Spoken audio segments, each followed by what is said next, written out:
all of Oh, I them. know. That's why I don't spend too much time on it anymore at all. I mean, even when I was on there, I wasn't on as me. I was on as a persona, but it just gets it's painful. I got other The stuff to do. persona that likes that fat ass. That ass though.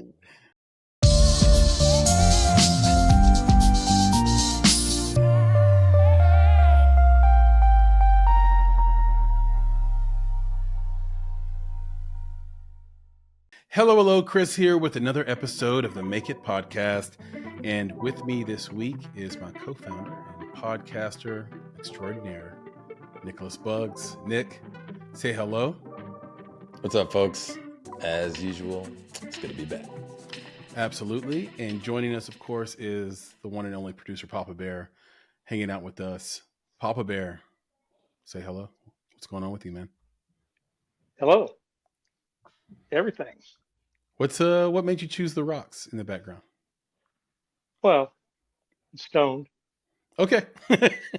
All right, guys. It's been another good Bump. podcast. It's been a wonderful wonderful episode of the Make It podcast.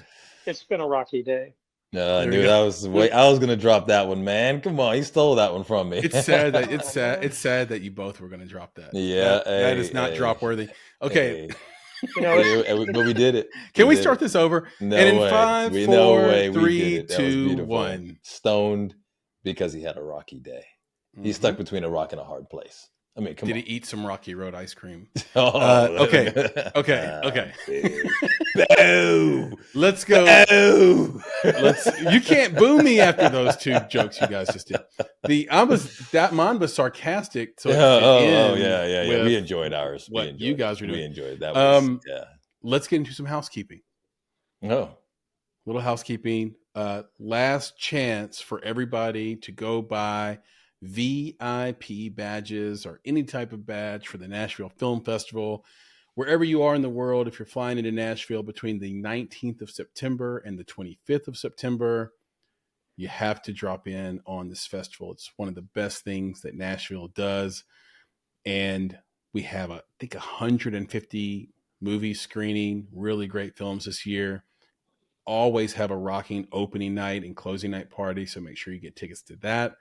We're doing screenings at some of the best places in the city, like Soho House and Belcourt Theater. So come and join a party with us September 19th to the 25th. It's going to be incredible. And if you act now, you can get it for 20% off.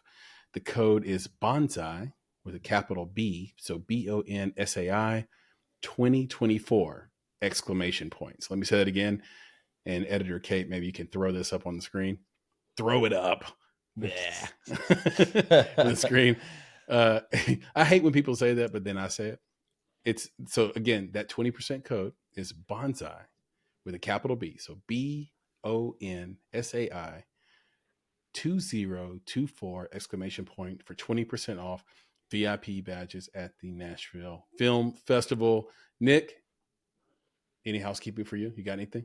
Yeah, man, I got a little something. One of the things about any NAF, announcements? Yeah, well, I want to add something about NAF that folks who haven't been there don't know, but I think there's the 3 pillars of NAF, which are film, music, and culture. Yep. And I think it's important to mention that because, of course, Nashville is Music City, so there's always an element of music in the film festival, which I think sets it apart from other film festivals as well. And then I think then the other part is just the culture part and the idea that it is the culture of Nashville. You get to see all of these great places in and around the city of Nashville. But then the other idea of that is just bringing various cultures together in that melting pot that is Nashville. So people might think of it as country music, but it isn't country music. It's all music. It isn't just a certain type of films or things that were made in the South.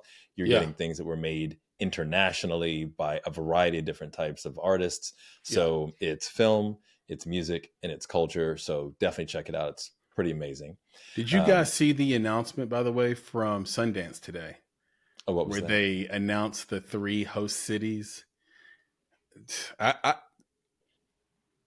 thought this was a play to get more money out of the state of Utah or to change the politics there. but they have moved forward with this. I still don't think it's going to happen that Sundance is moving out of Park City. I don't think it's going to happen, but they announced today the 3 cities were Boulder, Colorado, Cincinnati, Ohio. Like, and the third city was, I think somewhere in was it somewhere in North Carolina? I can't remember. Papa Bear, find that third city for me. But the point is outside of Boulder, Colorado, I couldn't imagine them going to any of these cities. My oldest daughter went to college in Cincinnati. I cannot imagine Sundance being there. I can't imagine it. I just there's why. Now, so you're just no saying shade. they're using that to put pressure on Yeah, Utah to get a better say, deal, to get more money, to change the politics. See, because what happens is a lot of the filmmakers cannot go to Utah and have their rights, basically. The state has a different value system than the festival. And the festival has a lot of power and leverage. And so they're trying to use that. It's similar to when a college coach won't re-sign their contract, or a player won't re-sign their contract and threatens to go somewhere else. And then you show them the money and then they stay and everything's all good. I think that's kind of what's happening here. Nashville, and the reason I bring it up is Nashville was on the short list of these cities and didn't make it. And I just think about how that would have changed the Nashville Film Festival and the film scene here. It probably would have changed it for the better, but I don't know if the Nashville Film Festival would exist. Well, that's what I was going to say. I don't think it anymore. would. Yeah, I don't think it would. Now, the inside baseball on why Nashville wasn't picked is that the money flow, the way this is funded and viewed is through the tourism department of the state. And there wasn't enough funding of that program to afford Sundance. It's something along those lines where tourism dollars already get used in all these different places to CMA Fest, all these other things. And there wasn't enough funds left over, and there was no interest in adding funds to that program to afford a Sundance to come in. And so I guess the mission for Nashville is still the same, which is, we don't want to be exactly like Sundance. Obviously we want to be our own thing. That's why we have the music part of it. I'm saying we, because I'm on the board, but it would be nice to be considered Sundance of the South, or have that kind of, importance and relevance. And I think Nashville's kind of on the doorstep of that, but I just thought it was really interesting. Did you get that third city, Papa Bear? I do have it, but I would say that if it were in North Carolina, the only city, and it would be a great city to have it moved to, would be Asheville. Asheville's great. Asheville is the arts and culture arts and culture center in the South, and for North Carolina especially. But that third city, I guess they don't want to get too far from Hollywood. It's Salt Lake City. Salt Lake City. Okay. Yeah, Utah. So they're going to stay in state but go to a different city? Yeah, it says Salt Lake City, Boulder, Colorado, and Cincinnati, Ohio. Wow. Okay. That's probably why I couldn't think of it, because I'm thinking of a place outside of Utah. Outside of Utah. Now, Boulder, Colorado is incredible. That's a wonderful place. And it would be interesting even to have it in Colorado, because you have other festivals there that have, really relevant standing there. What's the one in the mountains, PB? Not Aspen, but the city next to Aspen. Vail? Not Vail, but is it Breckenridge? Or I'm not sure. I have a resource I could ask, but yeah, there's a film festival there that's one of the biggest and best independent film festivals in the country, and they do a great job there too. And I think even though it's not really close, it might crowd out some of their relevance. So, but Cincinnati's wide open, I would say. But it's just, as a city, I don't know if maybe they know something, I don't know. But what's the draw for Cincinnati? It's no shade to Cincinnati. I enjoy Cincinnati. Like I said, my daughter went there went to Xavier up there. Great school. Enjoyed the city. I didn't see a lot of film stuff up there, so maybe something's changed. Yeah, I'm not sure. Anyway, Nick, I cut you off. What were you going to say before I hopped in with that piece? I thought the Sundance piece is important, especially and relevant. But anyway, go ahead. Yeah. So the second piece of housekeeping is that September 7th marked a huge milestone for the Make It podcast in that on that day, we hit and have since crossed 100,000 subscribers on YouTube. So I know that we have yet to celebrate in the most official of ways, and we probably need to make sure we do that in some way, shape, or form. But there you go. There it is. How's that? But yeah, it's a huge thing for us. It's a huge thing for our audience out there. You know, they're part of this journey. We continue to see that number grow. Even since then, I think we're up at least another 2,000-3,000 subscribers, and it continues to just keep going up. So we hope that it continues. We hope that people continue to just be part of this. Sorry, all the haters. Yeah, be part of this. Was that the haters journey that we're on? Who said that? Because it's pretty awesome that, you know, we're continuing to just get that attention from folks, and that just, it tells us that people like what we're doing. They want more of what we're doing.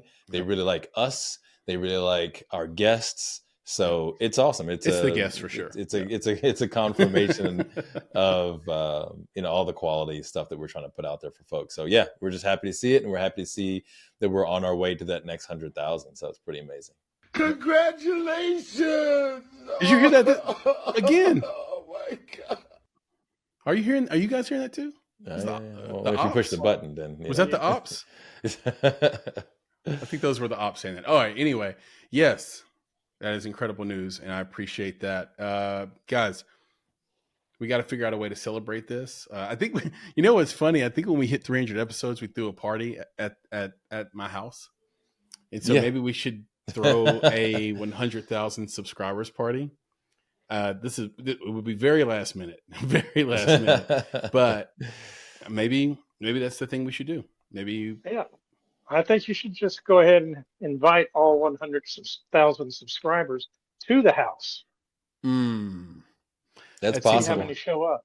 It's doable. Seems unlikely. But really, I like to bring the supporters, the day oneers, and I like to bring some guests through. If we did that, I think some of the guests, you know, if they could fly in, or if they're already in for the festival, or if they're part of the Nashville film community that actually could make it, that would be great.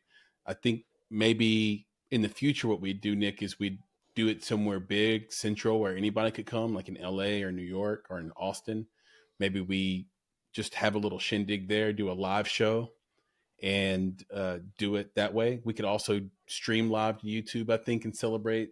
So maybe we think about that at 200,000 or at 500,000, whatever we think is an appropriate goal. Yeah, well, I don't know, Chris, if you know some people at the Nashville Film Festival, but I would say that it makes sense for them to share that news with their audience, considering that, you know, in part, in significant part, this is a homegrown filmmaking podcast that has we started now with reached exactly 100,000 subscribers, which again is confirmation of the value that we provide to the community. So I hope that they would share that, you know, at the film festival. You have to be really careful with that.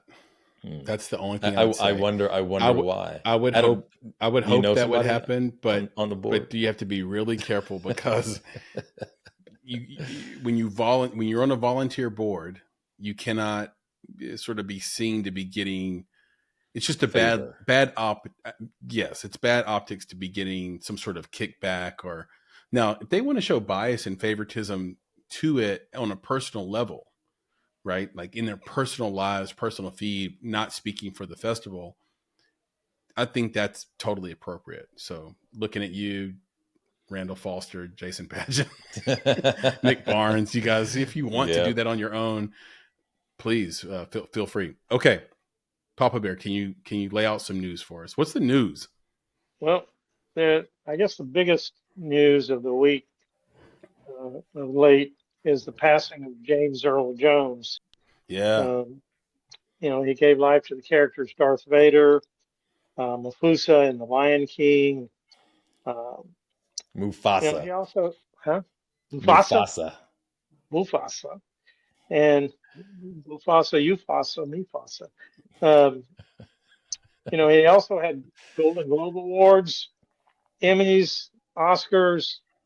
Um, I know he did some acting on stage, so that's a big loss to the entertainment community. Yeah, he's a legend. He's an absolute Yeah. legend. And what a wonderful life. It's one of those where you see 93, and for most people, you say to yourself, like, damn, but that was a great life. I think with this one, we just said, damn. And it was a great life, and we would all be blessed to hit 93. But it's just he's in that short list of people that you just want to live forever. In my mind, he's right up there with Betty White. Right, we just never expected Betty White to pass away. She's just like stay with us forever. You make the world a better place. We need people like that make the world a better place, that create with humility like he did. But he also had a standard. Seeing and reading lots of interviews about how he would want things done. In a lot of ways, he was like the Luther Vandross of voice acting and screen acting and theatrical acting and performance. If you know Luther Vandross, you know there were lots of stories of him demanding perfection out of his background singers, and every note he would hit and the perfect rhythm and timing for things. And he was a perfectionist, but he did it with a lot of love. I think James Earl Jones falls into that as well, where it was really, really about performance and bringing your best foot forward, the best within yourself. And he also loved indie. He did a documentary for one of our former guests, Keith. I'm forgetting Keith's last name. He used to run the Knoxville Film Festival, and maybe intern Sam, and producer Robert Papa Bear can find that episode. But he came down and did a documentary for an unknown filmmaker and voiced it over for an unknown filmmaker in Knoxville.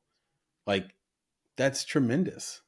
That's really, really great. And if you want to hear the story of how he got on that film, you can listen to that episode whenever we find it here, and I'll make sure I circle back to it. But great man, cared about indie film, cared about performance, and it wasn't about getting rich, fame, all the other things. It wasn't about the candy and the jewels for him, as far as I could tell. It was really about the whole attitude of I get to do this and not taking that for granted. And an interesting thing, he made his fame off of his voice primarily. Mm-hmm. Yeah. But as a child, he was a stutterer, and he overcame that. Oh wow. And that problem led to his success. Yeah, he was phenomenal in so many ways. One of the things that I think about for James Earl Jones is that he wasn't one thing. So we know him as an actor, we know him as a voice like that, but that's not what I mean. What I mean is that the characters that he portrayed, the types of films that he was in, the types of television that he was in, the types of theater that he was in, it wasn't all one thing. And I think as you go across generations and you look at his filmography, you look at the stuff that he's done in theater, books, all sorts of things, he's touched every generation up to a certain point, right? I think it's like my kids, they're familiar with the voice of Darth Vader. That's there still, but it's not as strong with the kids as it was in the generations past. But he was doing so many things and doing so many of them well. Again, we remember Mufasa, we remember Star Wars, but if you think about him in Sandlot, right? Like the character that he played in Sandlot was, I don't know, man. There's just a feeling you get when you watch him. When there's a feeling that you get when you listen to him. There's a feeling you get when you hear him articulate his words in such a powerful way that him portraying all these different characters in that way also led the way for so many other people. I can only imagine the number of people that have already come out, but that will come out when they do tributes to him that say, I owe my career either in total or in part to James Earl Jones. And it's interesting, Chris, that you mentioned Luther Vandross, because I wrote that down right here on my piece of paper because I was watching something on Luther. Yeah, I was watching something on Luther. Yeah, and there's going to be a documentary coming out on Luther's life. But the interesting thing about Luther is that he died at 54. So you think about this. So young. Yeah, you think about this phenom that is Luther, and he only lived till 54, whereas James Earl Jones, almost 40 years longer of life and of art that we got from him. It's sad either way at any time that they die. But we are happy that he made it to 93. And I'm not sure. I think he might have done something. I mean, it's not last year, but at least in the past 2 years. I mean, he was on Obi-Wan. We're going to get some posthumous. Yeah. Well, I hate posthumous. Stuff. Yeah, but he's done some stuff. He did some stuff, in the Star Wars universe with Obi-Wan Kenobi. So this is relatively recent that he's doing this work. Yes. So it's pretty amazing. It's a storied career. I really do look forward to the documentary on James Earl Jones. And I'll say for Chris, for me, he will always live on in my household for two reasons, same film. So anytime somebody says, hey, they're out there waiting, you know what I say?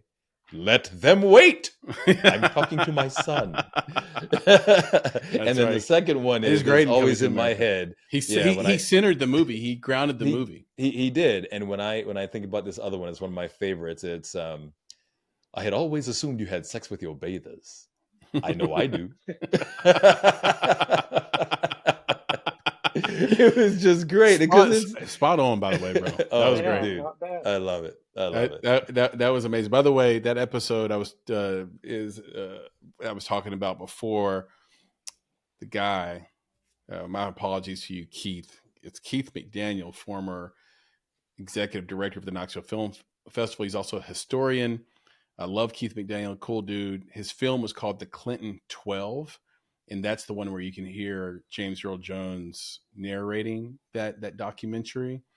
And I don't know if I have the episode number on that, but just search for Keith McDaniel and then search for the Clinton 12, and you will be able to check out James Earl Jones, probably in a role you never knew he was in, frankly. So yeah, shout out to him one last time. And, my wife was like, James Earl Jones, wasn't he Lord Vader?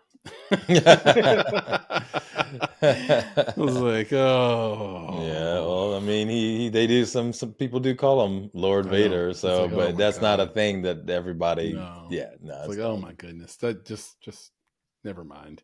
Anyway, what's the next headline, PB?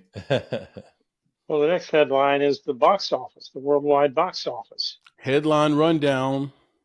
Yeah. What would you think is on top? For the year? Yeah. Or for the last weekend? Because the last week is going to be Beetlejuice. Beetlejuice.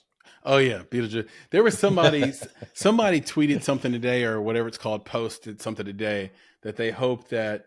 Oh, no. It was on our polls. Sam dropped a poll. It was on our YouTube page, I think, where they said, I hope they keep up with the naming convention and make 25 more of these movies. So then it's Beetlejuice, all the way down, like it lives on throughout time. Because it's like, I think about that with the iPhone too. Like the iPhone 16 is about to drop. At some point, it's going to be a nasty number, right? They have to change iPhone 34. It just doesn't have a ring to it at all. Like, right. I just wonder how long they keep it up. But yeah, Beetlejuice is dominating right now. Yeah, and for last weekend, Beetlejuice is on top with 5.4 million U.S. and Canada total, 132 million. So, nice. Yeah. What's the worldwide on Beetlejuice so far? You got that up, the worldwide on Beetlejuice? I don't have that. I don't think it's gonna compete with. Okay, I've got the worldwide. So the worldwide number on that is.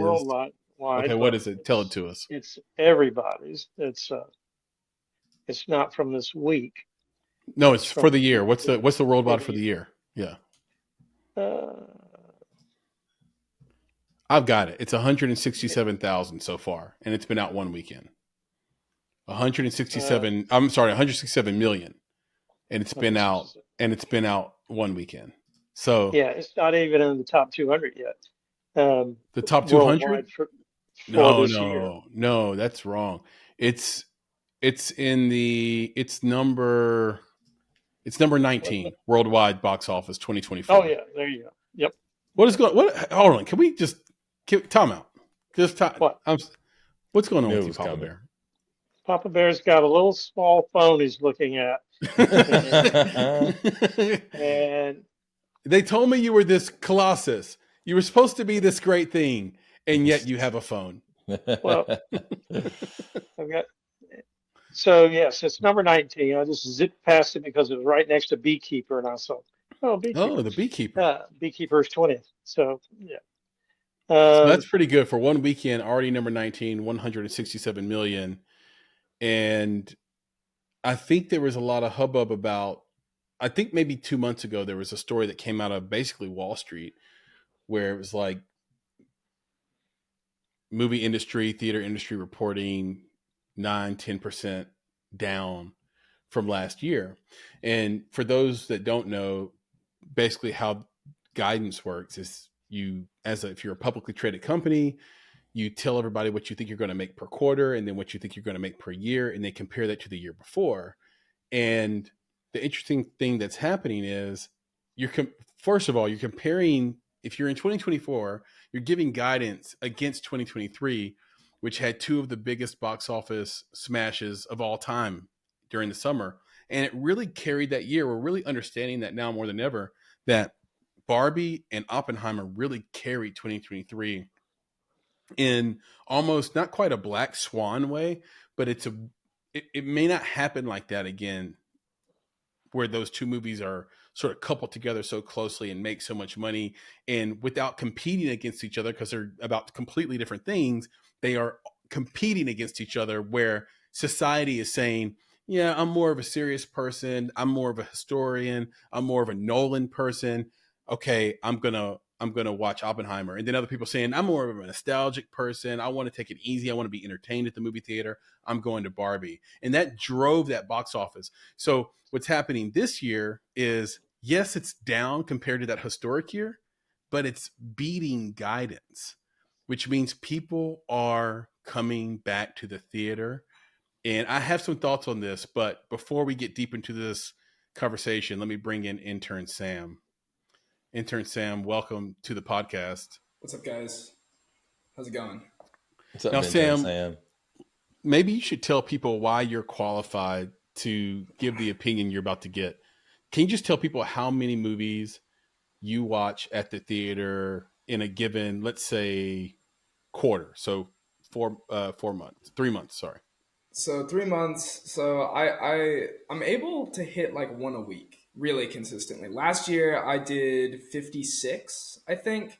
So a little over one a week. So I feel like I'm pretty qualified. I'm also the only person here, to my knowledge, that's seen Beetlejuice.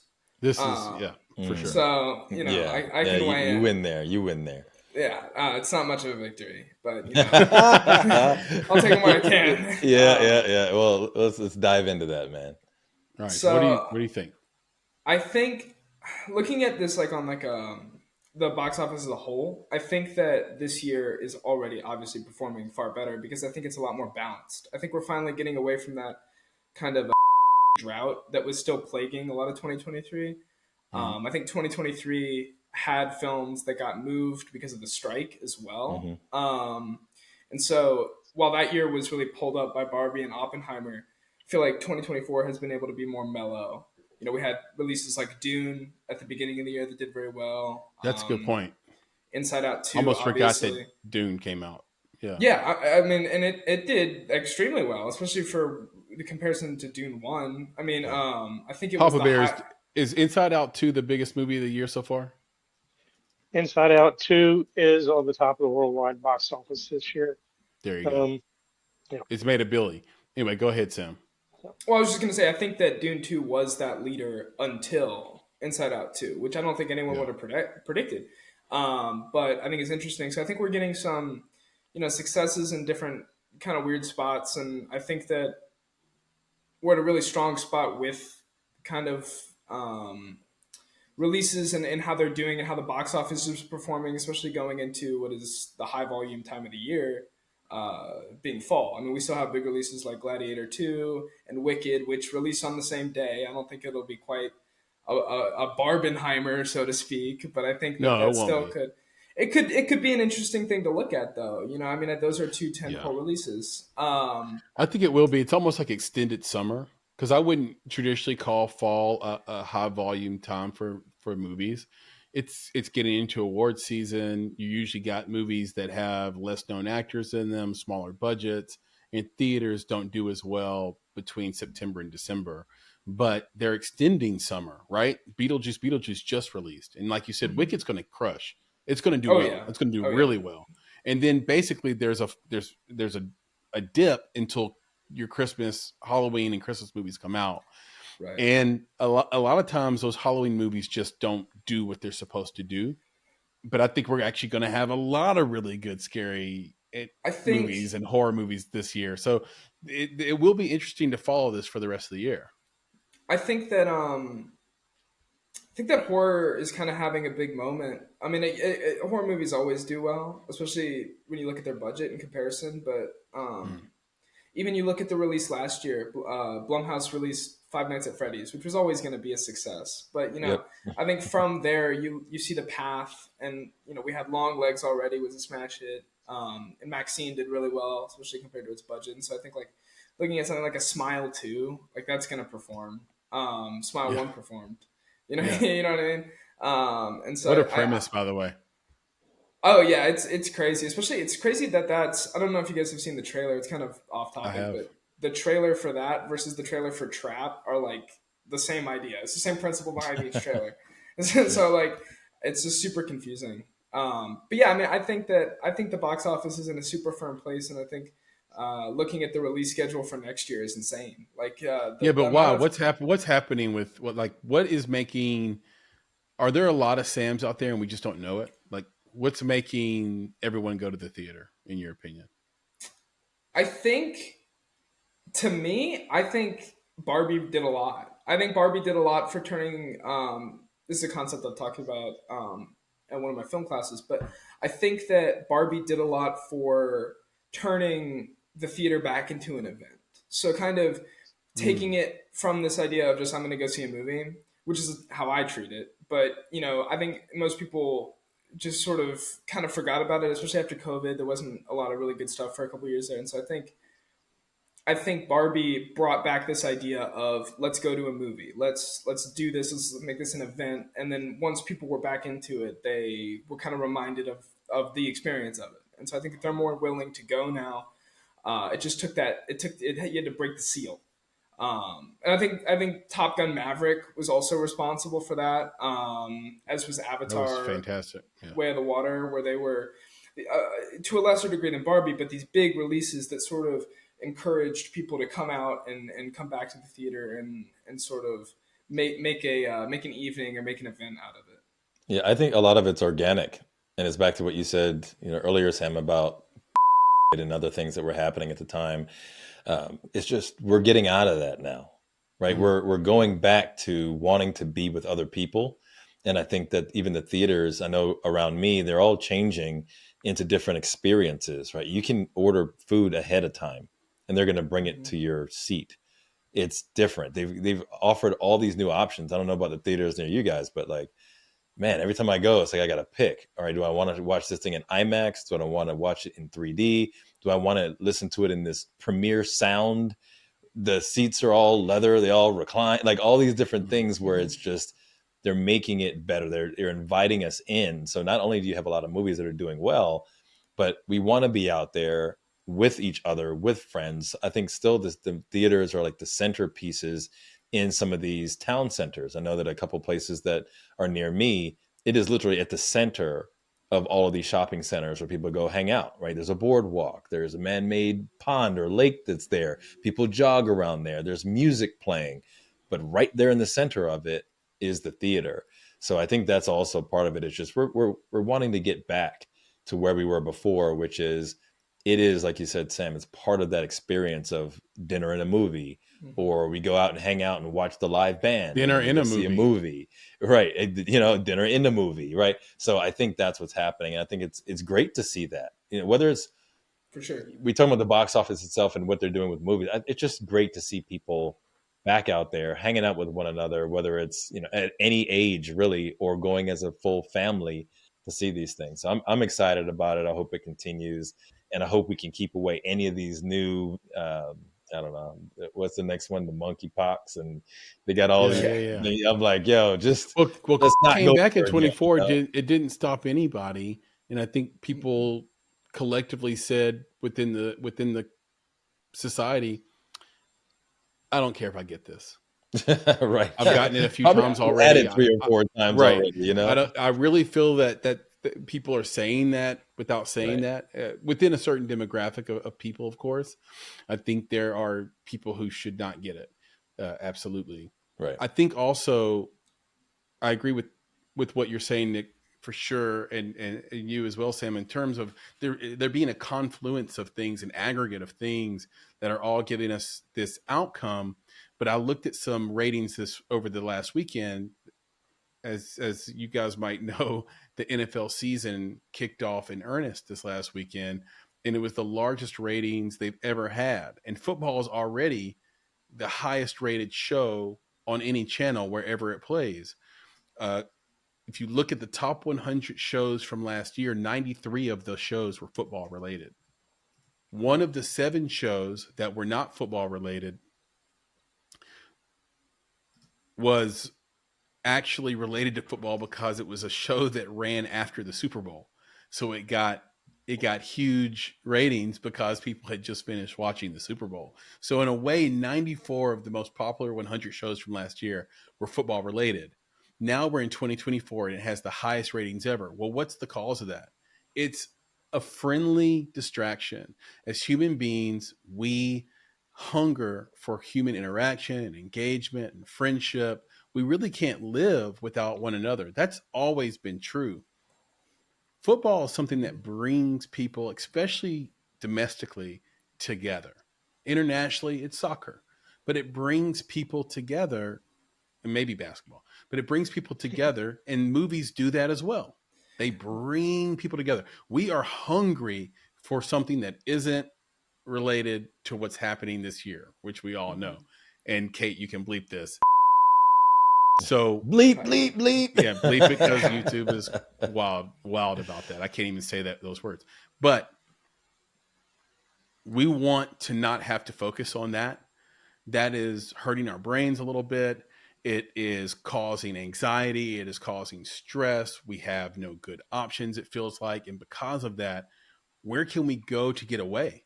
Football and the theater. So not the movies at home, because what happens when you watch a movie at home? Your phone's still in your hand. Your kids are running around you. Your lover or your partner is with you. Maybe they want to talk to you about what's going on. You literally watch a movie now. If you have like a Roku or Apple TV, and a little thing will come down and tell you something else is going on. Like in the middle of the thing you have going on, it will tell you something else is going on. And maybe you should click on that. I'm like, bitch, I'm watching a movie right now. I am doing a thing already. Don't do that to me. I'm already doing a thing. Right. Like, why are you telling me to leave the thing? And so in a theater, you don't get any of that. So it's the confluence and the aggregation of things that both of you guys said, on top of the very human need to engage with one another and then be a part of something that's actually real. And I think that as things get more and more fake and more questionable, dinner table last night, my kids brought up 3 videos. All 3 were fake. And they didn't know it. Huh. All 3 were fake. So you have this world where everything is progressively becoming more and more questionable of its, is it real? What does it mean? All these things. Well, the theater and that experience together is real. I can go over and I can touch the person I'm with. I can eat food. I really felt that. I tasted that. I get these emotions through the screen. I can hear that sound. Nick, you talked about the Dolby theaters and the Premiere theaters. I can feel that sound in my seat. It's really, really important, guys. And I think the theater's here to stay because of it. Yeah, I think you're talking about escapism, where you can go Yeah. and escape technology overload. It's a place. The theater's a place where you can go and just enter another world. Yeah. Yeah. And I think it's here to stay because reality and what we're calling reality, as it becomes more and more automated, more and more AI based, when reality needs less and less from us as individuals, we will seek things, we will seek meaning wherever we can find it. Film, music, interaction with one another, football games, tailgating, whatever it is. You can call it escapism. You can call it being a human being. I don't know. But the actual reality, just wait. I mean, it needs less and less from us all the time, it feels like. And we don't know what's real and what's not. So, I was going to tell you, Chris, that internationally, the thing that brings people together is football. You people here call it soccer. So I don't, right? The football. I'm just putting that out there real quick. Did you hear the end of the Gail Ann Hurd interview I did, where she has her handle Gunner Gail because she's such a huge fan of Manchester City? Arsenal. Or Arsenal. Oh, it's Arsenal. Oh, she's going to hate me for that. Yeah. She hates. Sorry, she hates Man City. Sorry, right, she was okay with me liking Chelsea. Yeah, as long as I didn't like Man City. I think she would have ended the interview if she found it out. Right, exactly. And one of the main reasons, especially last year, is that Arsenal was so close to winning the league, but Manchester City just did what Manchester City does, and they took it again. So yeah, I can feel her pain. I'm like a very, very green soccer fan, to put it mildly. I am a neophyte. I want to like Chelsea, Nick, because you like Chelsea, and some of these, I ain't gonna lie, man. It's like trying to like hockey. If I can't pronounce your last name, I can't like you. I don't know what to do with you. I don't know what to do with you. I can't name players. You know my favorite player right now. You know my favorite player on Chelsea? Jackson. Right, I knew you were going to say that. And what's his first name? Nicholas? Noah. No, Nicholas. Yeah, Nicholas. Yeah, Nicholas. Give me Nicholas Jackson and give me Palmer. Right.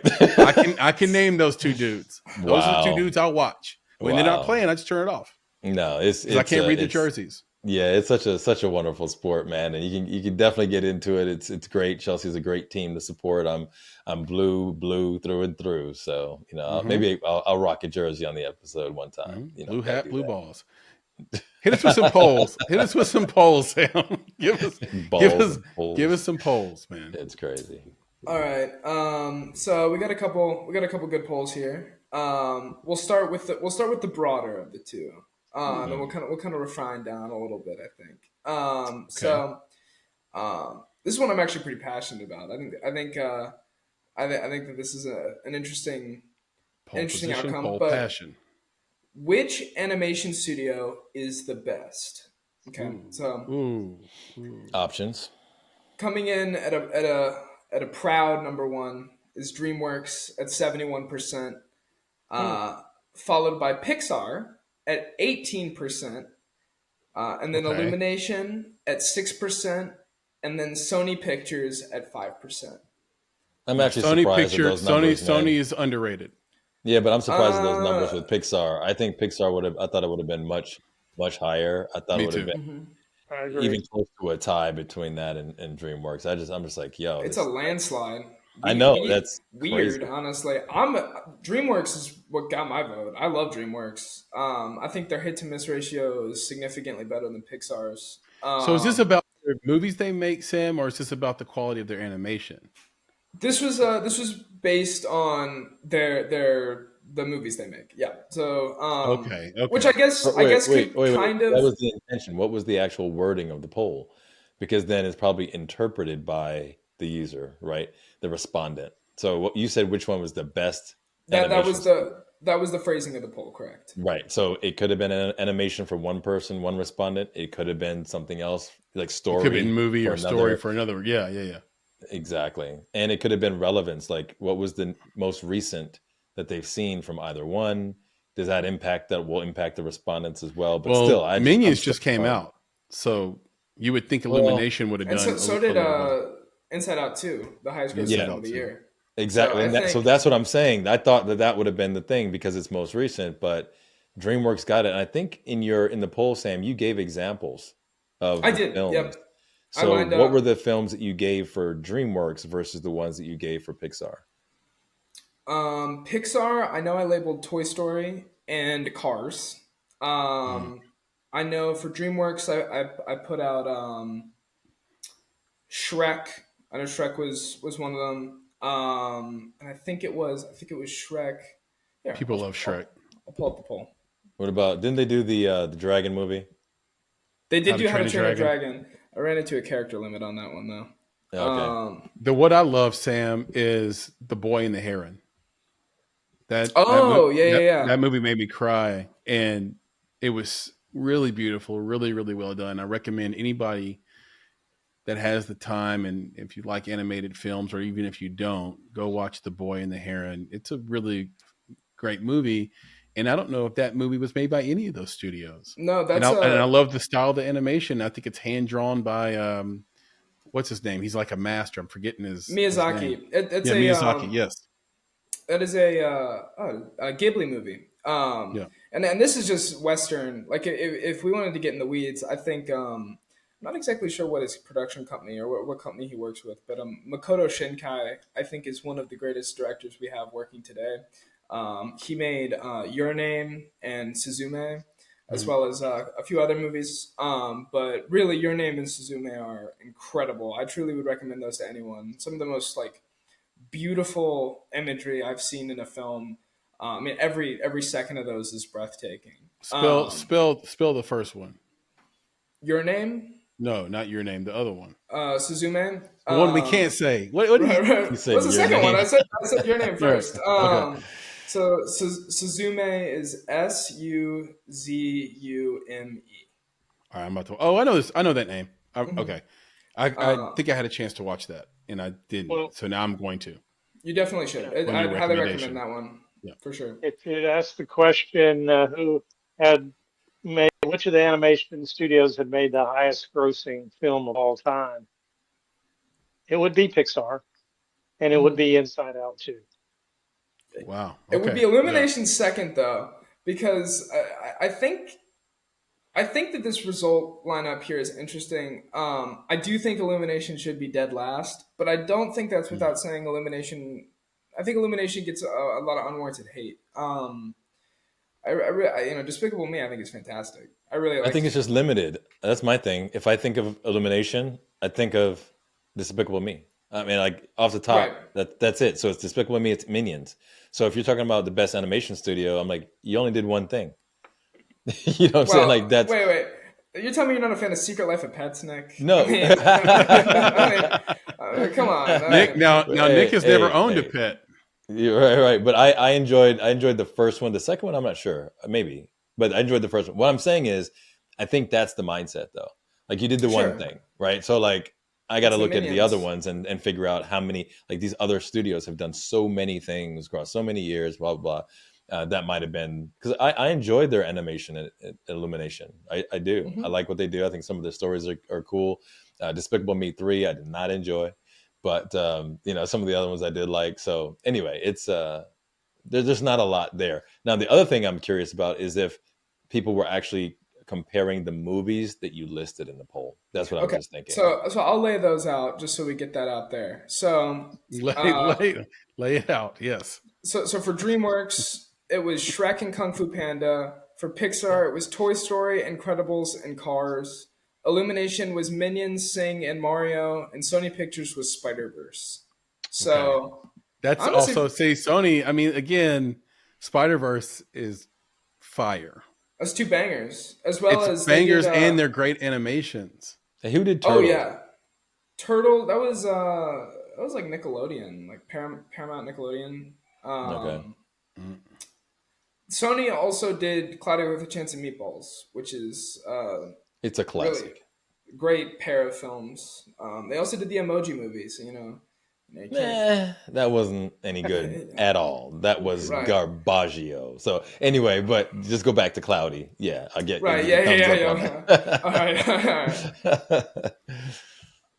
But yeah, okay. What's the next one, man? What's the next one? Okay, so the next one. This is topical for a film releasing later this year that I think is going to do pretty well. If we look at the last one, but do Disney live action remakes work? Like, are they effective? Not necessarily from a box office perspective, but do we appreciate them? Are they valued? I guess, so to speak. So coming in at leading the pack here is hate them with 60%. So 62%. Sorry, and then followed up by love them with 20%. So we're a little, it's, not close, but I think it's interesting that it's kind of polarizing. And then 18% had no opinion. So I think it's interesting. Yeah. 18% didn't care, I guess. But I think that I think it's interesting, kind of, because whether 62% is a significant amount, but they continue to make them, right? Like we got Mufasa Lion King coming out in like 3 months. Like this is the second one, right? The second. Exactly. Yeah. I have feelings about it. So they've been doing these for a long time. If you don't know, Brandy, the singer, was Cinderella. Yeah. Long time ago. Love and that Brandy. was amazing because I think Whitney was in that movie too. So it was great. So, but I think what's happened, at least for me, when I look at the remakes, I'm looking at, there's a lot of them happening now. And I think they're too close to one another. So it's like, that's the thing to do now. And as soon as it becomes the thing to do, kind of like some of the sequels, it seems like you're overdoing it. So now it becomes about the fact that you're making a live action. It's not just that you're making a new movie that's an adaptation. And then I think the other thing we're getting is we're in a different zeitgeist. So when they did Cinderella with Brandy, I don't remember a lot of concern about her being African American. Black. Yeah. Yeah, it was just sorry. Yeah, but it because it was a musical, it. and she's a singer. It made sense in that way. But now we're in a different zeitgeist. And she was popular. People wanted, and she was adorable, and people wanted to hear her sing. Exactly. That's what I'm saying. So it worked out. I mean, that made sense. So now we're in the zeitgeist of diversity, equity, and inclusion. And we're in this era of, you want to make sure that everyone is seen. Mm-hmm. And now you change Little Mermaid into something different. They're looking at, change of the character. And that now is different. It's a whole different feeling. Now it's like, you're not just making an adaptation, you're doing this because you want to represent this DEI situation. And no one wants that. I don't want that. Yeah. I want the movie because it's the movie. Or like Chris said, like, who's the star right now that matches the character? Yeah. That was Brandy. That's why no one complained. So now I feel like it's different. It's like, well, why this person and why does she brown skin? And so I think it changes the discussion around that type of. Sometimes I wonder if the cat's just out of the bag and we just can never get him back in the bag. I don't even know where that producer probably better find out where cat. That's the cat in the bag came from. Cat got out of the bag came from. Why were we putting cats in bags? Why are we skinning cats? So I think it's was that site Bonsai Cat that got shut down? It's like where you could shape your cat by putting it in a special shaped jar. In a jar. Yeah. Oh my God, what an insane website! Anybody that can go to the Internet Archive histories, because I think they shut that site down. There was a site called Bonsai Cat. If I think with a Z, Bonsai with a Z, Cat, if I'm not mistaken, and it was made by a bunch of college students. And it was a parody site, but it was kind of a cruel parody in the sense that if you didn't know, it was so well done, basically people thought it was a real site. That was the punchline. And it was showing that you could shape your cat as long as it was young by putting the cat in a particular shaped encasing. and the cat would maintain that shape throughout life. Wow. And then you would have a fun like vase shaped cat. But it was it was insane. But anyway, let's use a different phrase. Maybe it's spilled milk and we can't get the milk back in the jar, which is that when something that even has the potential to be divisive comes out, we just don't know the difference across all social media and all the internet, whether the energy and the trending and the buzz behind a thing is being created by real people or bots. And then we don't know if those bots are from here or from Russia or China. And so I think that it, or anywhere else in the world, it creates some serious concern about like, wait, who is outraged about this? I honestly have a very, very difficult time in my real life finding people who are outraged.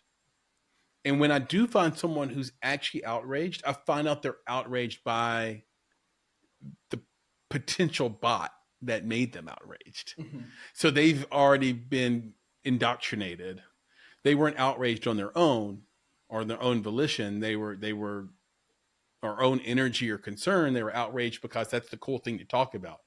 Like they read the trending feed and said, okay, I'm going to care about these 3 things so I can talk about them at a coffee shop. Yeah, I think Sam, Disney's polling a whole different set of people than we are. Yeah. I think that what it comes down to is that, you know, these Disney remakes, these live action remakes, which is spreading. I don't know if you guys have heard of this, but the DreamWorks is working on a live action How to Train Your Dragon. And so it's spreading now. Right. It's just, there's no point to it, but it's, I think it's too late at this point. They're too successful. Like you look at Little Mermaid did, you know, extremely well. Everything indicates that, you know, Mufasa Lion King is going to do extremely well. And so that trailer looked great. It did. It looked wonderful. You're talking about Mufasa Lion King. It's going to get the odd. I mean, look, I'm a grown person.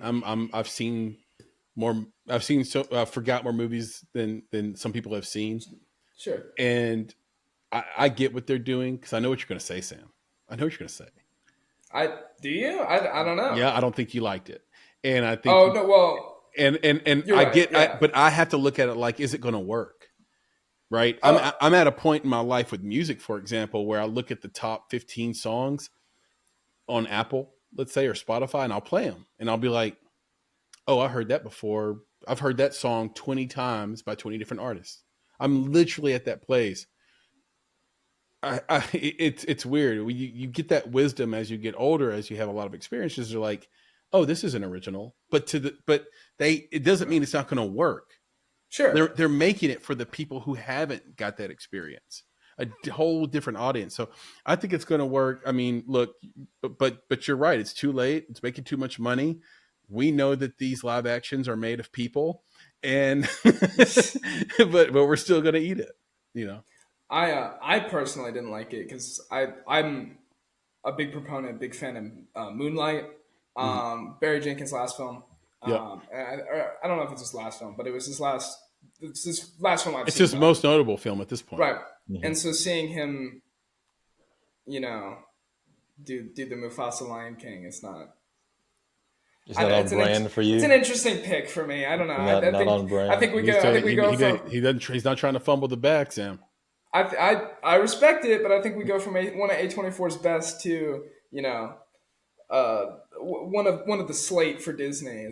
But let it be diverse. Let his slate be diverse, right? And sure. don't slight him because he falls right. Into no, I'm gonna see it. Right. Like I'll definitely. Yeah, and I think that's what it is. I think really, and so in the reality, this gets back to some other conversations we've had about this, is that those 62% are they hate him, but they're gonna see him. Like it's just they're gonna watch it, so they can say what they're gonna say, but they're gonna watch these things. So you know, it's almost like you know, your inner monologue is you're able to say that on the poll, but right when the movie comes out, you're gonna tell everybody that you fold. You exactly. You're gonna sorry. I fallen victim plenty of times, and I expect to in the future. So. That's right. That's right. It is what it is, my friend. Daddy's all right. out of Did you have a brown third juice. poll for us, or did we wrap it up on the number 2? I do thought not you have had a third. Look at Garçon. Chris is in his cups. Look Garçon. at him. More brown He's juice, still waiting. please. Yeah, he's still waiting. No. Did you have a third poll, Sam? No, I do not that have was a third it. poll. He's got it. Yeah, It was just those 2. two. What'd you Yeah, say? nice. I What'd like you it. say, Papa Bear? More porridge. More porridge. Please, What's sir. What's can I that have some from? more? What about Is that Oliver Twist. More porridge, please. more porridge? See, Chris, you can't. PB comes from a certain place in the world and has been through some things, and this is why he's so good at doing that. And we can't mimic it the way he does. No, Papa Bear lived in an orphanage where he literally had to ask for porridge before he was adopted. Is that right? See, PB? look. You're getting training right now, bro. Like he should be training actors on how to do this. We watched Oliver Twist. For him, it was a documentary. Right. He's like, I knew that kid. He's like, it was fucking heartbreaking for him. All right. Wow. Anyway, Sam, thank you so much for laying your polls on us. And it was fantastic per usual. Absolutely. Anytime, guys. Appreciate you, dude. I don't even touch your polls. Yeah, right. No one can touch his polls. That's right. All right, Papa Bear, give us some things we should know. Well, you should know that when you let the cat out of the bag, that it came from the Middle Ages. Actually, it's not clear exactly where it came from. But one theory is that it came from the Middle Ages when people sold a baby pig in a poke. A pig in a poke, you've heard that. And you get home, you open it up, and it's a cat, and you've gotten scammed. So scams are still going on today. Interesting. So you let the cat out of the bag, which is actually saying, "Hey, you're about to get scammed. So I'm gonna open the bag up to let you know you didn't get a pig, you got a cat. Well, so you don't let the cat out of the bag." Well, that's right. Yeah, the phrase is to let out a secret. Right. But another secret about cats in a bag. If you let the cat out of the bag, you'll never catch it again. No. It does not want to be caught. Can't be. Yeah, you cannot. Like, it is true. Like, if you really try to corner a cat, you're in for a really dark afternoon. Cats are resilient. They are athletic. They're buoyant. You get like. The man has said, "I have tried to drown a cat, and I know their level of buoyancy. They're they're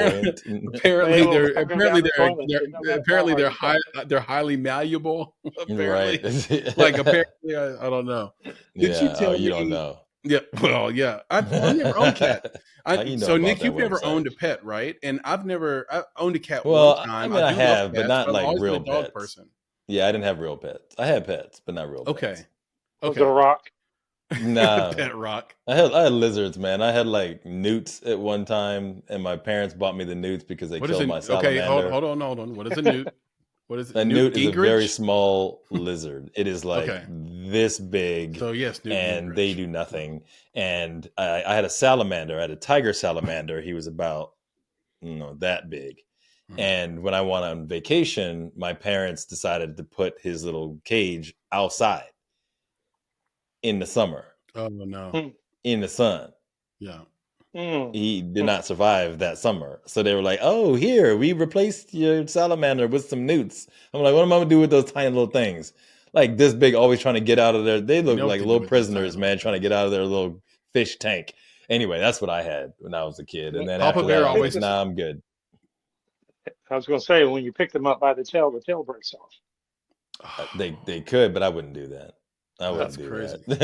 Because they would basically sever their own tail. Right. They'll regrow another one. They regrow another one. It just comes off. Like they'll let it pop off because you're holding on to it. How do you spell this? Is it spelled N-E-W-T? Newt is, yes, exactly. But the salamanders are the ones that would do that. They would actually, if you grab a salamander by its tail, why would Newt Gingrich's parents name him Newt, knowing that those are tiny little lizards? Who knows, man? Well, they knew what he would grow up to be. I guess so. It's so insane. Shout out to Newt Gingrich for keeping that on the low for all these years. So last time we recorded, or maybe 2 times ago, I didn't know what a clawfoot tub was, even though I'd seen one 100 times.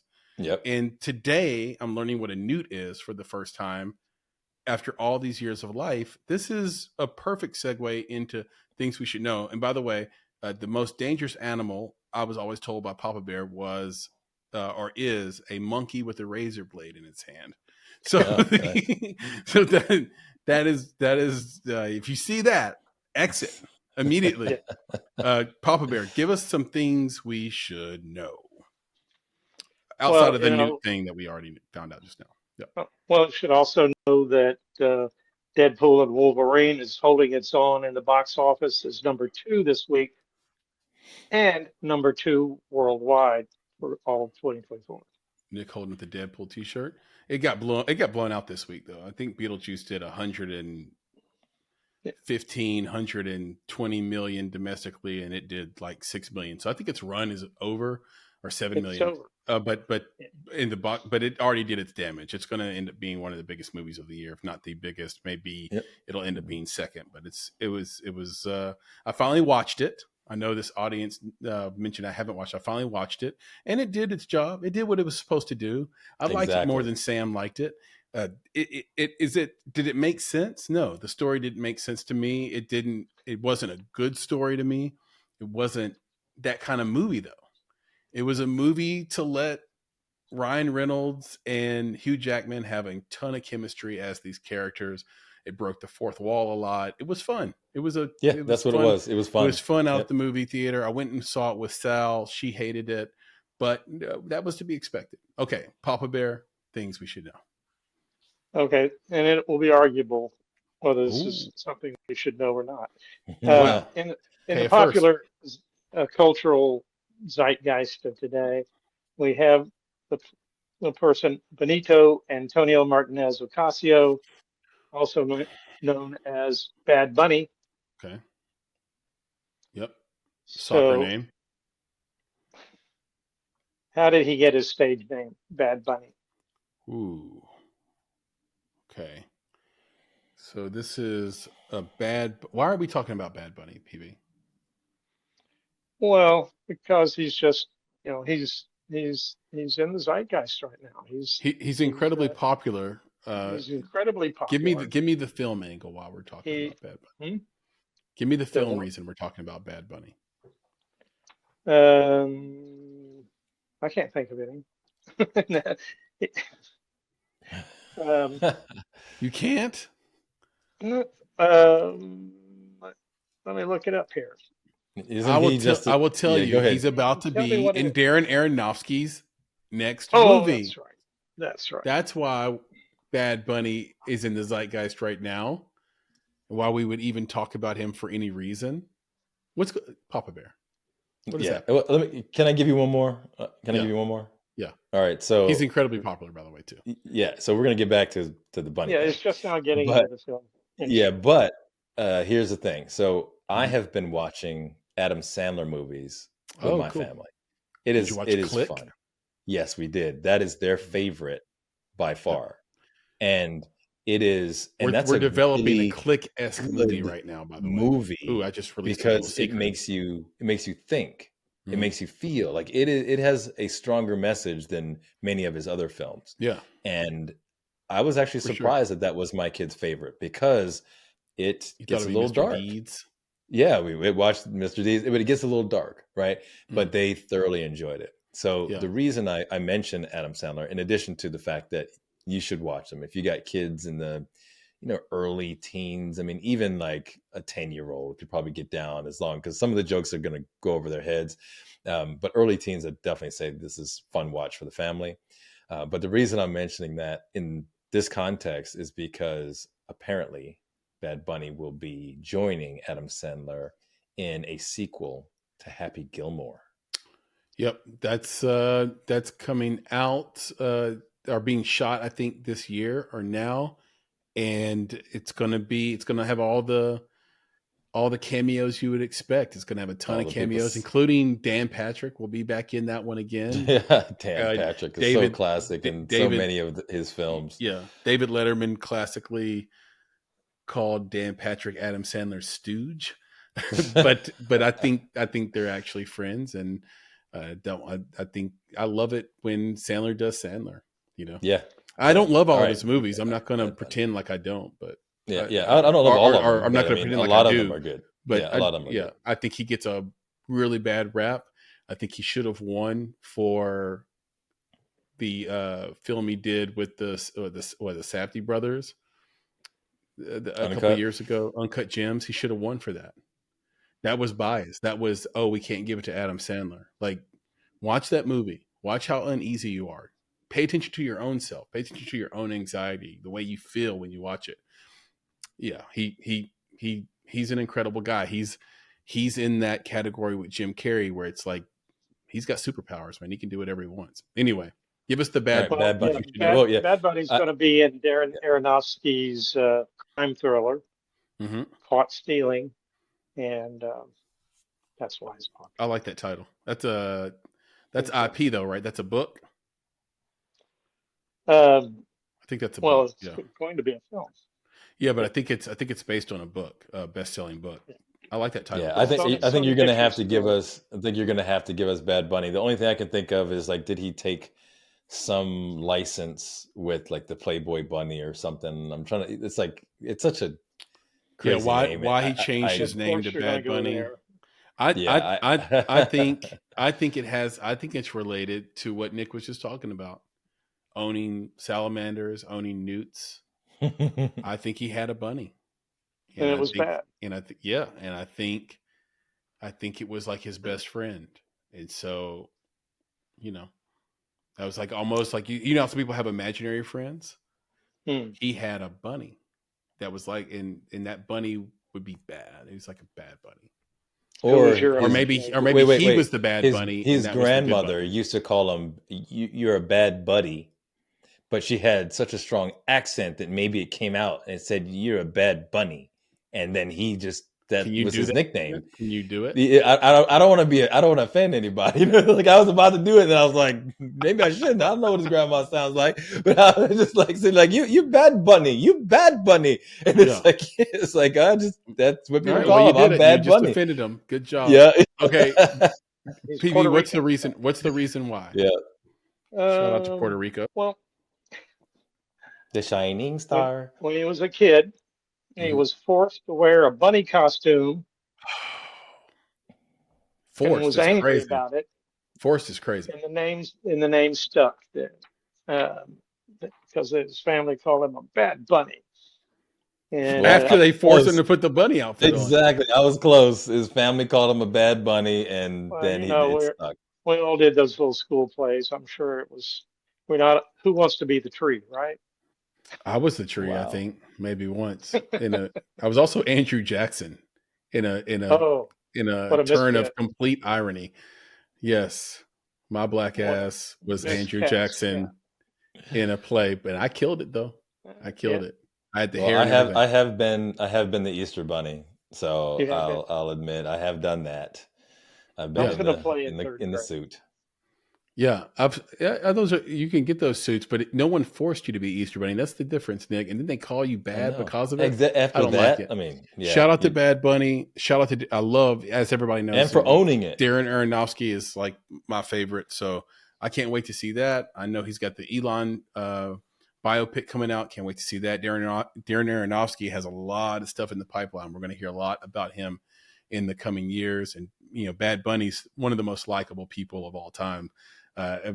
Especially in the last 5 to 10 years. So I think it's going to be, it's probably be a big winner for sure. And Papa Bear, I don't know. I think you're right. I don't know if that's a thing we should know, but it's a thing I'm glad I do know. Yeah, because it's a fact. Like, if you hear his name, it would be kind of good to know where that came from. Yeah. I feel now I appreciate it. I've got water cooler fire now. Yeah. Well, yeah, exactly. Where's your water cooler? In the closet? Yeah, people say that all the time. I actually do have a water cooler. It's like in my laundry room, but no one's standing by it. Like, there's like, I don't get to tell this factoid to anybody about this water cooler. I need to find a water cooler to do it. But Chris, maybe, maybe ready? you're in the Chris, coffee shop.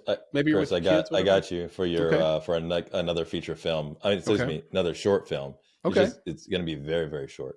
Oh, But the okay. idea is that we're working from home all the time, right? People are teleworking, but Yep. you miss water cooler talk. Yes. So you hire a person to stand next to your water cooler in your house. Yeah. So you can just go talk to them. I like that. That's funny. That could be There you funny. go. Yeah. That could work. That could work. Yeah. And then you have printer guy. That's a short film. Yes, exactly. Yeah. Then you have printer guy. It's the one who can't. The printer's always jammed. It's like shit. Yeah. You know, Yeah, like, yeah. I just can't get it to work. So you walk by. It's just all these different characters. You know that you got that person who's sitting at your dining room table. Yeah. They're eating your sandwich. Yeah. Yes, exactly. Gremlins that used to eat your food right. from the fridge when you put it in there at the office. It's funny. It's like, because you could play it a lot of different ways. It could be you could do it like as a character piece, but you could also do it as a mockumentary short, right? Where you have a guy that speaks directly to the camera, breaking the fourth wall, and basically says, "I'm not allowed to go to the office anymore, so I brought the office to me." Right. And then the whole thing sets Or off. you do it this way where the office people is just his family. So it's the same type of people that you meet at work. It's just his family's in the house doing it. So like he gets out and his kids at the water cooler.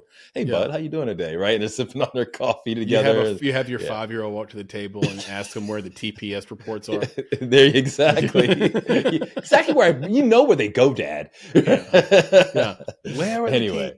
So just slamming her hand on the table. I like it. Yeah.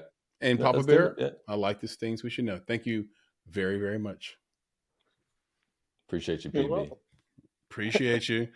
Yeah. I never thought I'd know so much about Bad Bunny. I'm gonna start paying attention to him more. There's a theme now. We got bunnies, we got salamanders and newts. You know, there's the whole pet thing going on. I saw animal cat out of the bag. I saw him on the show Dave, brilliant show. And which is, Little Dicky. And he's hilarious. I think that's Bad Bunny on there. I think so. Now I'm not sure anymore. Producer Papa Bear, find out if Bad Bunny was on Dave. It better show be, man, Dave because on Hulu. Yeah, somebody's gonna come after you and be like, "What? All Puerto Ricans look the same to you, bro? Like that's jacked up." I know. Don't be that guy. But don't get caught up. If it is him, whoever it was, and I think it was him, brilliant, fearless, incredible performance. Yeah, better not be John Leguizamo. No, it's definitely not John. It's definitely not John. It's definitely not John. You get caught up. It's Marco Rubio. No, right. It's somebody like in the current sort of music scene. I think it is him. Okay. Why don't we bring this thing home, Nick, with the one and only segment? Culture check. Shit.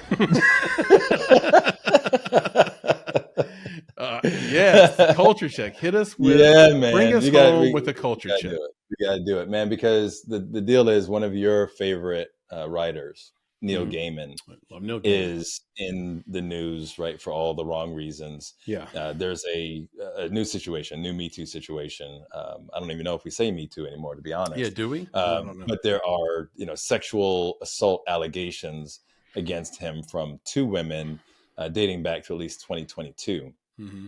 Both of them actually relatively young. I think one was 18 at the time that he met her, but I think they were entered the relationship at the age of 20. Yeah. But it was kind of back to back, and one of them was his nanny, right? So it's even worse for him, I think, in the news right now. But he's had some projects that have been stopped because of this.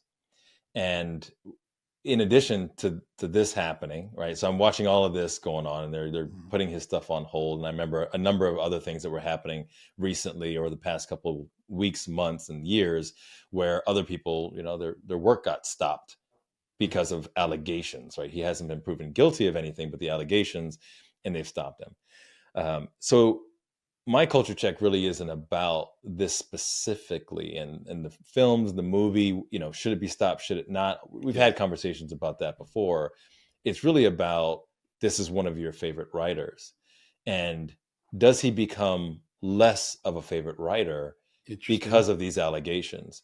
Right around the same time that I'm watching, these news stories, I also saw something where Tyrese, I think it was recently mentioned, one of his favorite R&B artists of all time, one of the people that he says is just, he's the godfather of R&B. Tyrese's new album is unbelievable. Yeah, and he says that godfather. Please believe me. Please believe me. Yes, yeah, please we'll believe me when I we'll tell you that Tyrese's new album is banging. It is classic R&B. It is stories. It is one work from beginning to end. There's one theme throughout. It's his magnus opus. So shout out to Tyrese. Well, great for him. But then I think he's attributing probably some of what he's been able to accomplish throughout his career, and then now, to one of his favorite artists, who is R. Kelly. Mm-hmm. And I think now when you mention R. Kelly, it just immediately, I think people question that decision. How could it be R. Kelly because of all the things that he's done and been convicted of? How could you pick him? So the same thing could be true for Neil Gaiman if these allegations turn out to be, and it's hard to say true at this point, it's more if he is convicted of a crime associated with these allegations. Yeah. Are we allowed to like the art of people who have been convicted of crimes?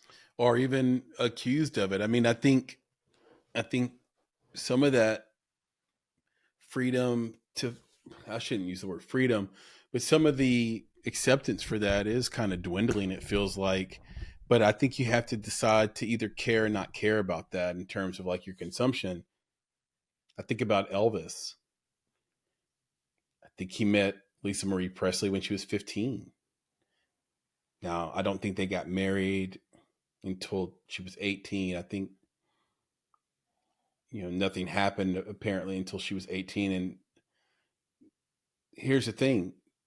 Who's willing to have an adult conversation about this? Right? I grew up in a house with someone who worked at a mental institution that has a psychology degree. So we can talk about it from the societal standpoint where everybody's just throwing tomatoes at each other on social media, or we can talk about what happens in real life, not necessarily with mental illness, but just with the human condition and what causes certain behaviors and certain proclivities in terms of a diagnosis, a clinical diagnosis of what someone is doing. So I don't think a lot of people are willing to have the conversation, right? So then you're left with, am I going to listen to Elvis or not? Am I going to listen to Jerry Lee Lewis or not? Am I going to listen to Michael Jackson or not? Now, they didn't get convicted of anything because either the other party was, consensual about it, or they didn't do it at all. I'm in the camp, and I know it's a dwindling camp, but I'm in a camp of Michael Jackson is completely innocent. I don't think those two ideas can coexist, where he supports and loves children and then hurts them. I think some of the details, when you actually read the details of the court cases and the civil lawsuits, really, really, really, really questionable as to sort of what happened, things we never got to hear about in the media, unfortunately. So now with R. Kelly, I don't think I've ever made it a secret. I think he's a genius musically. I don't think I want to hang with him. For that matter, I never wanted to go to Neverland Ranch. I don't want to hang with Michael Jackson. I don't. He's just not my kind of dude. I'm more of I guess I'm more like, when it comes to a hang, I like sports dudes, I guess, just as much as creative people to hang out with. So it's just not my kind of hang, right? I don't want to be cool with R. Kelly, but I can recognize that he's good at what he does. And, I don't know about Neil. I guess more will come out. I know that he can write a book better than a lot of people.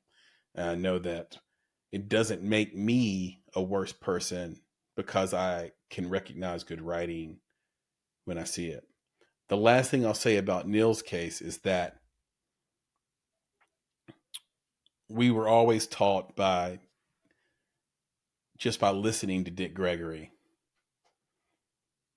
How many times has he said on video and on record, ask yourself why you're seeing what you're seeing? So why now? Why right before Good Omens season 3 comes out? Why are we getting the cases now? Why are they together? Did a lawyer put these people together? Are they finding new people, new so-called victims or victims to come forward? And is there a criminal suit or will it just be civil? We need to know these details and we need to understand, why are we seeing this right now?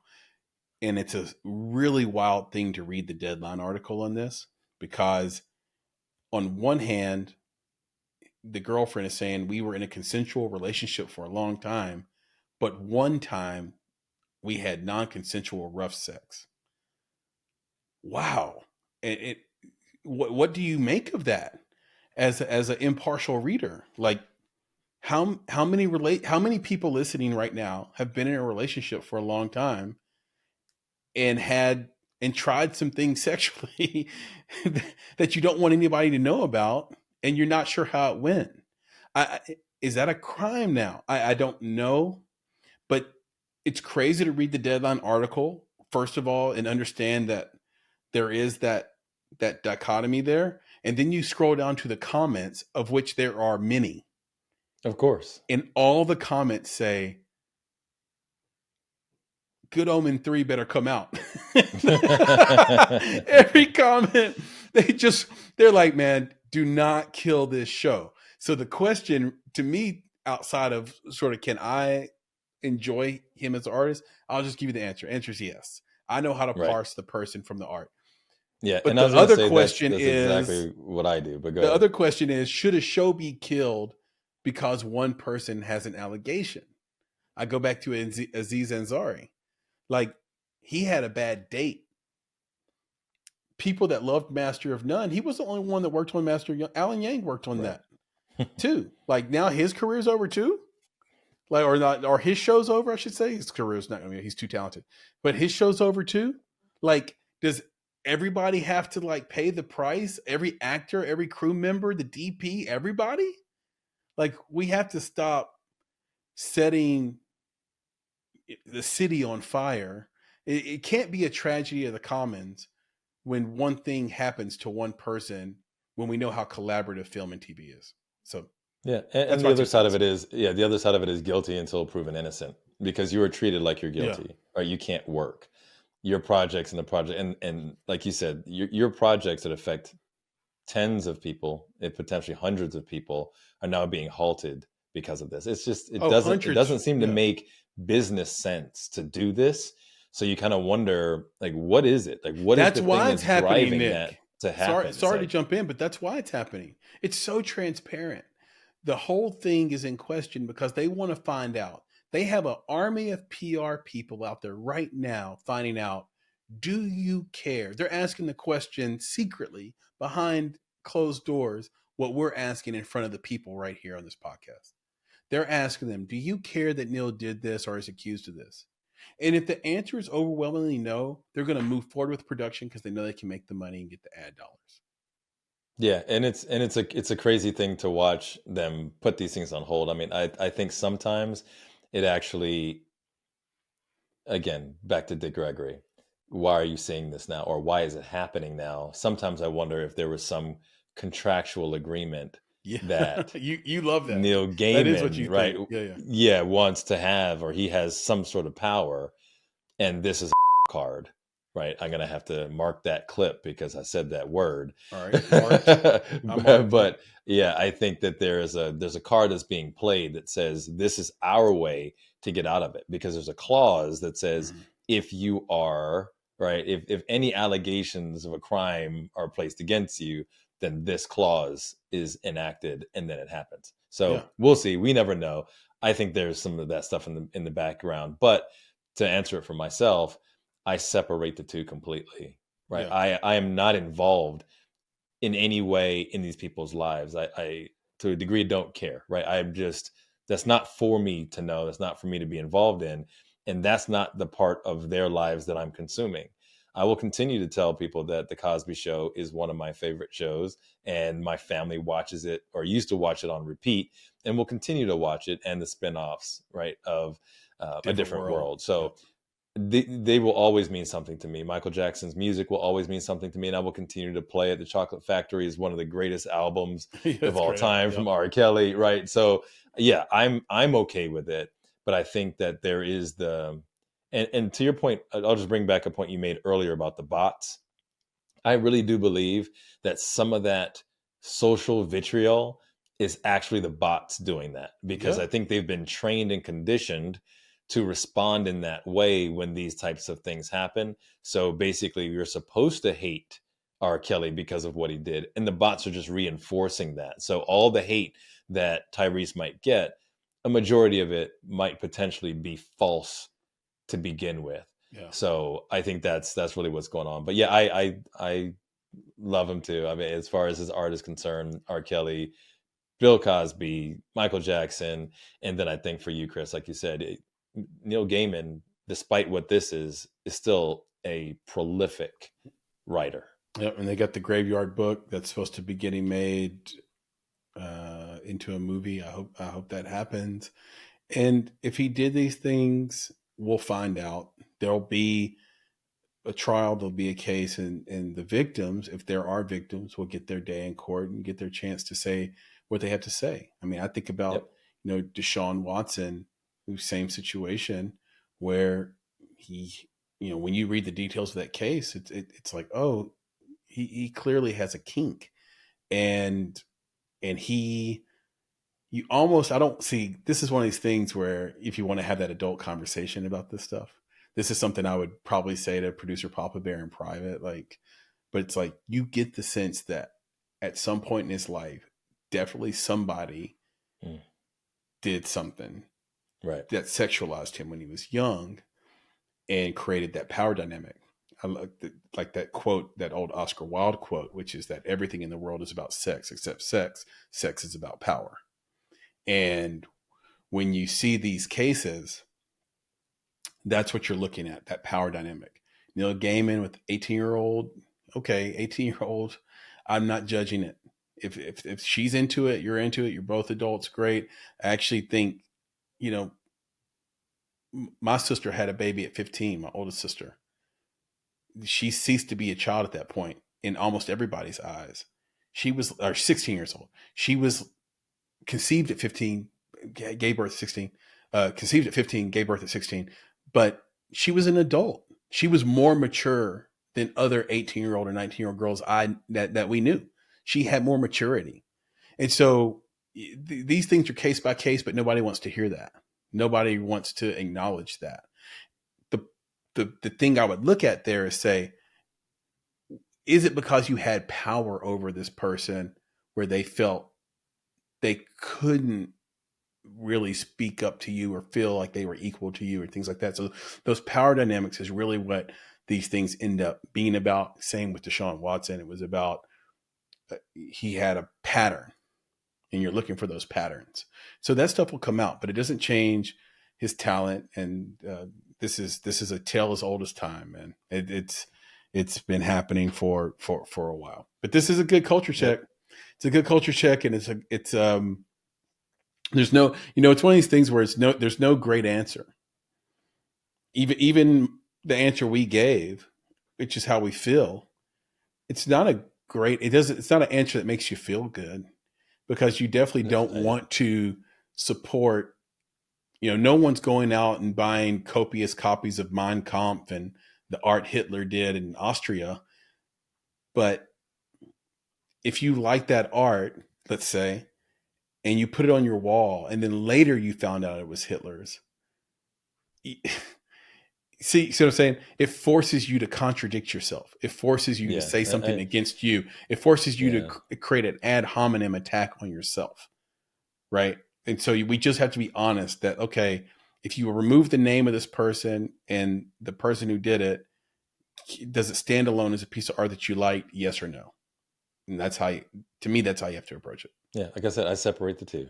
And that's why I will continue to enjoy and tell people that I enjoy the artwork of those folks that will now remain nameless. And can we be mature enough to just admit that and not judge that and understand that and let live and let die in that regard.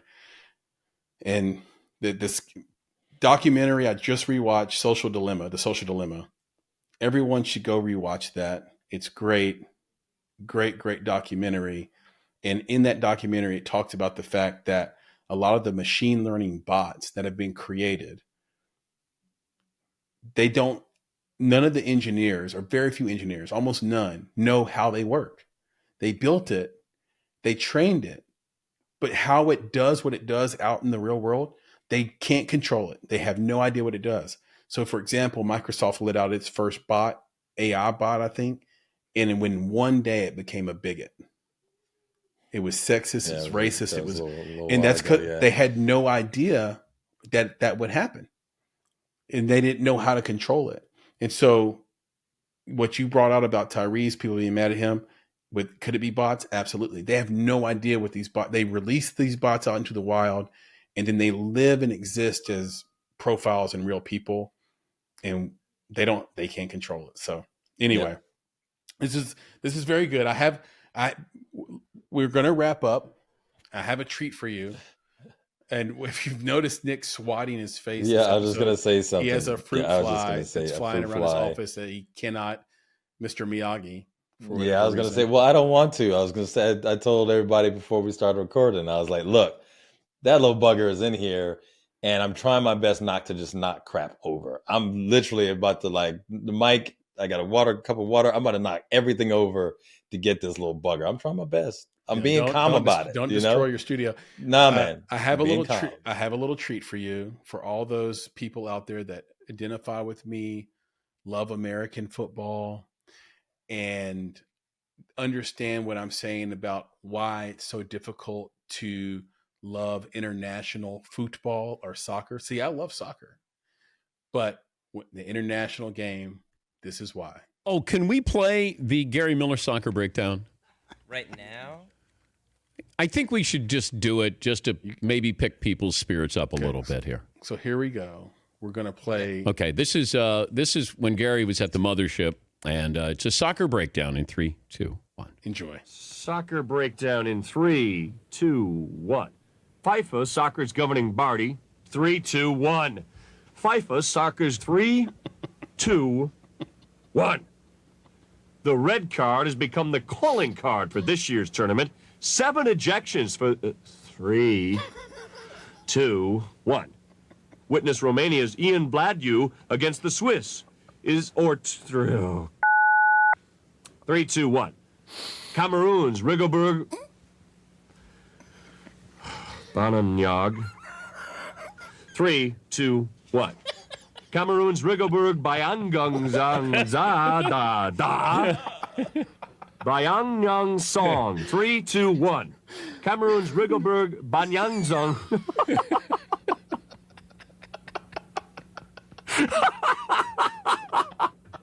Bayanyang Song. 3, 2, 1. 2. Get out of here. 2 is guilt through. 2. How long is this tape? 3, 2, 1. 1. Cameroon's Rigobert Banyan Song prevented a breakaway from Brazil's Babeto. God almighty, I hate soccer! Cameroon's Rigobert Banyan Young Song. I'm going to try that one last time. 2, 1. Cameroon's Rigobert Banyan Young Song. Oh, I hate this! So there you go. That's for everyone out there who understands exactly what I'm talking about. And if you're watching this, you're seeing a stone-faced Nick who refuses to laugh at something that's obviously hilarious. Because Nick has been bemused by this, because Nick watches soccer in a bunch of different countries, and it's the Cameroon's. It's the height of disrespect from a international football standpoint. In international football. one of the beautiful things about it is that the Yes. commentators often speak multiple languages. Yes. So their familiarity It's a beautiful with game. the different types of names, or their ability to say it or understand it, is not as complicated as it is for American commentators. Yes. So they speak And their American names people often, like right? me. And they speak their names often as closely to their native tongue as they possibly can. So you'll actually hear people like in Italian, a name sounds a little bit different than someone might say it in Spain. So there's like Bruno Fernandez is Bruno Fernandez in some places. But Fernandez if you're in Portugal, they might say Bruno Fernandes. So it sounds completely different than what you're hearing when Bruno is playing in England. I think you're making my point for me. In Portugal. So anyway, so it's just you're making my point. It's just interesting to hear them stumble over it and be amused by it. Whereas in international soccer spaces, you have an expectation to learn those names ahead of time. So as the game is going on, there's no confusion or concern. So I agree with you completely. I agree with you completely. That it was never Papa Bear. It's back on. I agree with you. I agree with you. Papa Bear is cracking up. I agree with you completely on that point. That's never in question. I'm just simply saying we just aren't good at it. So if anything, I'm laughing at ourselves. And this is the blockade we have for now. We won't have it forever because soccer is becoming more and more popular. I can admit that. This is the blockade we have now with international soccer, and why and hockey, and why football will probably always be king here, unless people just literally start to die on the field, which almost happened. We'll I'm not gonna do it here because it's just going to extend that conversation. But if you want to talk about football names, we can talk about some of those first names. There's some ghetto names. Shout out to Key and Peele. Shout out to Key and Peele. Exactly. So we don't have to go there. But I watched a football game last weekend where 3 players back to back, the commentators had to say their name. 3 plays back to back were made by people named Boo, Hollywood, and Squirrel. Hey, I won't even go. We'll put them in the show notes. I'll put some names. I swear to God, I swear on my life, in the show notes the from three American football players. People was Boo, Hollywood Smothers. By the way, if your last name is Smothers, you can't have the first name Hollywood. Shout out to Hollywood Smothers, by the way. Good player, great player. Hollywood, Boo, and Squirrel. Very good. Chris, so you're right. Quickly, you're not wrong. Quickly, who is the quarterback for the Miami Dolphins? Tua Tagovailoa. Pretty good. Yeah, but that's Hawaiian. That one. You got but that we one, have it. folks. That's Hawaiian. But Hawaiian names are tough too, man. New Zealand words are tough. Hawaiian words are tough. And if you don't come in contact with them, it's hard for you to have that. There are words in New Zealand that are just 20 straight consonants in a row. How can you have that on the back of a jersey? Or in Sweden? So we've set up a construct here in the States that allows your fandom to sort of flow through, I think, a little easier, right? Like, I don't think it's an accident that one of the most heralded and celebrated soccer players, his name is Messi. It's easy for us. Or Ronaldo. We got that. We can do that. Right? It's, they're not the best players anymore, but they're going to be the most celebrated. The ease is just because they're the best. You would learn it. It doesn't matter what the name is. If they're the best, you'll learn it. That's true. Yeah. Yeah. But something about Jordan, Brady, I'm just saying. I have a little bit of American bias. I am an American. I am Zlatan. People won't even say his last name. They just say Zlatan for that reason. Because that's how he says it. That's how he says. I know, but he doesn't say his last name. He says he's the Zlatan. Like, I want you to understand, I am the Zlatan. So that's why it's a beautiful thing that he's. But I think I think he also recognizes it's easier for people to just say course. Zlatan than Yeah, to or say Ibra. his last name. So I just think that makes my point. That's all. I love soccer. International people don't hate on me. I love soccer. I'm just telling you why it's hard for Americans to delve deep love into it, as deep into it as American football. Very So good. with that, Nick, we've Yep. done it again. We Another have. show, And another I'm gonna catch that indie bugger, I'm talk. telling you. We're He's inching, like right we're here. inching dangerously close to episode 400. So cannot wait for that. All you folks that have been listening and watching along the way, just want to thank you again for all your support, all the commitment to it. I hope you get something great out of this. Our goal with this podcast every week and from the beginning has been to inspire, to educate, and to entertain. If we fail on one of those categories, tell us about it. We'll work hard to get better. You can do that in the comments of our YouTube page. You can do that on social media, where you can find us at _MakeItPodcast on TikTok, Instagram, and on X. You can do that by reaching out to us directly. You can find me on X at Flame in Your Heart, or you just search for my name, Chris Barkley, and we will come right up. You can do that with Nick at his email, nick@bonsai.film, or on Instagram as well at his IG. Just hit him up directly at they call me Mr. Bugs.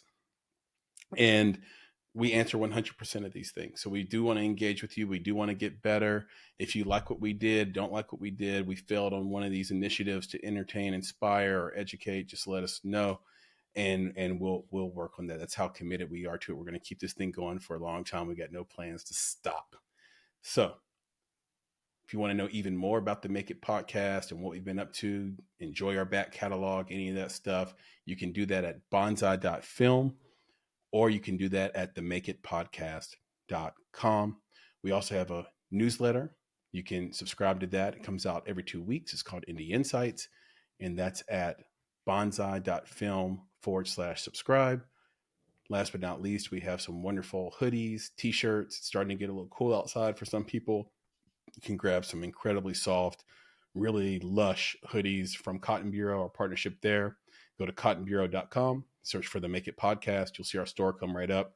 And we have a variety of gear, from hats to t-shirts, long sleeve t-shirts, tanks, and hoodies.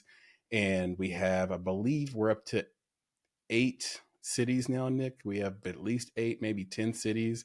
So if you're from any of those cities, or if you want to represent, you can make it in Tokyo, make it in Nashville, make it in Chicago, make it in Mumbai, make it in London, etc. You see me wearing the Make It in Chicago ATL. right now, make it in ATL. So all around the world, and we'll keep adding cities as we go. So thank you, Cotton Bureau, for that partnership as well. And so with that, I will pass it over to you, Nick, to leave us with the credo. Yep, and I can do that. Yes, I enjoy sir. doing that. It's one of these parts of this this podcast that I love because it is at the core of everything that we do for our friends, our fans, our fellow filmmakers out there. As always, be better, be creative, be engaged. And thank you for listening. Nick, talk to you again soon. Yes, sir. We will make it happen, and we got some guests coming up on some new episodes, so I'm excited. Yep, it's going to be a great back end of the year. Love you, Papa Bear. Thank you, Intern Sam. Peace. All right, guys. Peace.